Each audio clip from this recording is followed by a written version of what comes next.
ഇപ്പോൾ CPIM നേതാവ് advocate K Anilkumar ചേരുകയാണ്. അനിൽകുമാർ, പ്രതിപക്ഷത്തിന്റെ ഭാഗത്ത് നിന്ന് ഈ അന്വേഷണ സംഘത്തിനെതിരായ നിരവധി വിമർശനങ്ങൾ, പ്രത്യേകിച്ചും അടൂർ പ്രകാശിനെ ചോദ്യം ചെയ്യാൻ വിളിക്കുന്നു എന്ന വാർത്ത പുറത്തു വന്നതിന് ശേഷം അവരുടെ നിലപാട് മാറി, U-turn അടിച്ചു. ഇപ്പോൾ ഹൈക്കോടതി പറയുകയാണ് പ്രൊഫഷണലാണ്, സൂക്ഷ്മമാണ്, ഇനിയും ഉദ്യോഗസ്ഥരെ കൂടുതൽ ഉൾപ്പെടുത്തണമെങ്കിൽ അതിനും അനുവാദം നൽകിയിരിക്കുന്നു. ശ്രീ അനിൽകുമാർ,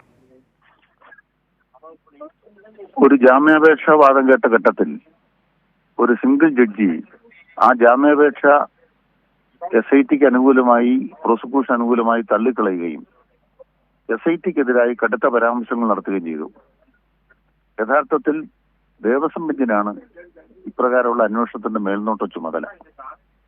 ആ ഹൈക്കോടതി ജഡ്ജിക്കടക്കമുള്ള മറുപടിയാണ് ഇന്ന് ബഹുമാനപ്പെട്ട ഡിവിഷൻ ബെഞ്ച് SITയുടെ അന്വേഷണത്തിന്റെ നാളിതുവരെയുള്ള നടപടിക്രമങ്ങളെ ശരിവെച്ചുകൊണ്ട് നൽകിയിരിക്കുന്നത്.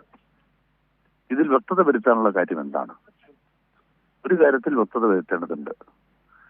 നമ്മുടെ നാട്ടിലെ ഹിന്ദു ക്ഷേത്രങ്ങളെ സംബന്ധിച്ച് കേരളം ഉണ്ടാകുന്നതിന് മുമ്പ് തന്നെ മഹാരാജാവ് അന്നുണ്ടാക്കിയ കരാറുമായി ബന്ധപ്പെട്ട് ഏറ്റവും പ്രധാനപ്പെട്ട വ്യവസ്ഥ അതിന്റെ മേൽനോട്ടാധികാരം ഹൈക്കോടതിക്കുണ്ട് എന്നതാണ്.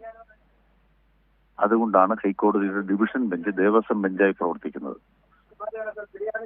ദേവസ്വം ബോർഡിന്റെ ഓരോ പ്രവർത്തനങ്ങളും പരിശോധിക്കുക എന്നുള്ളതാണ് അവരുടെ പ്രധാനപ്പെട്ട ചുമതല.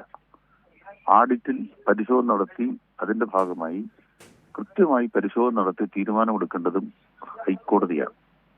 ഹൈക്കോടതി നിയോഗിച്ച ഉദ്യോഗസ്ഥന്മാർ ഈ ഘട്ടത്തിലെല്ലാം അവിടെയുണ്ട്. ഹൈക്കോടതി ജഡ്ജി ഉൾപ്പെടെയുള്ളവരുണ്ട്, ഹൈക്കോടതിയുടെ അഡ്വക്കേറ്റ് കമ്മീഷനുണ്ട്.